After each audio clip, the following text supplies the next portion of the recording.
রানীগঞ্জে সোনার দোকানে ডাকাতি, মেঘালয় থেকে গ্রেফতার আরও এক অভিযুক্ত। ধৃতের নাম বিবেক চৌধুরী।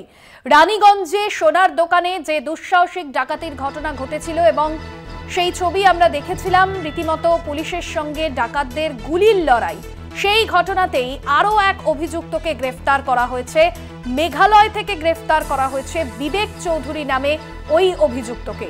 গোটা ঘটনায় এখনো পর্যন্ত 5 জনকে গ্রেফতার করলো পুলিশ। পবিত্র বন্দ্যোপাধ্যায় প্রতিনিধি রয়েছেন ফোন লাইনে।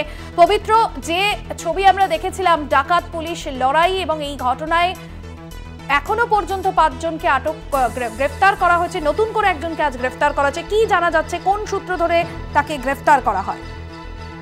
হ্যাঁ বাস্তবিক তুমি ঠিকই বলেছো যে এই যে ঘটনা, সেই ঘটনায় ডাকাত, তুমি জানো যে আসানসোলের রানীগঞ্জে যে ডাকাত এবং পুলিশের যে সংঘর্ষ হয় এবং এই সংঘর্ষে 4 জন ইতিমধ্যেই গ্রেপ্তার হয়েছে এবং বাকি আরো 3 জন ছিল। তার মধ্যে আরো একজনকে আসানসোল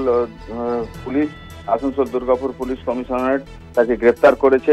এবং তুমি জানো যে এই যে রানীগঞ্জে যে ডাকাতি, যাকে বলে যে যদি পুলিশ না পৌঁছাতো তাহলে এই ঘটনার আরো কোথায় মোড় পৌঁছাতো তার কিনারা করা পুলিশের পক্ষে মুশকিল হতো। ঠিকই যেমন পুলিশ ঘটনাস্থলে বেরোবার পরেই যেমন মানুষের পুলিশ এভাবে গুলি চালিয়ে এবং এই যে খণ্ডযুদ্ধ বাঁধে পুলিশের সঙ্গে ডাকাত দলের, তারপরেই তারা ছন্ন ছাড়া হয়। এবং তোমাকে বলে রাখি যে এবং গাড়ি নিয়েও পালিয়ে গেছিল এবং অবশেষে সেই গাড়ি ধরা পড়ে এবং একের পর এক, যেমন আজকে 5 জন আর বাকি এখনো 2 জন আছে, 5 জন মানে 4 জন ধরা পড়েছে। একদমই পবিত্র, আজ আবারও নতুন করে একজনকে গ্রেফতার করা হচ্ছে। মেঘালয় থেকে অভিযুক্তকে গ্রেফতার করে পুলিশ। ধন্যবাদ তোমাকে।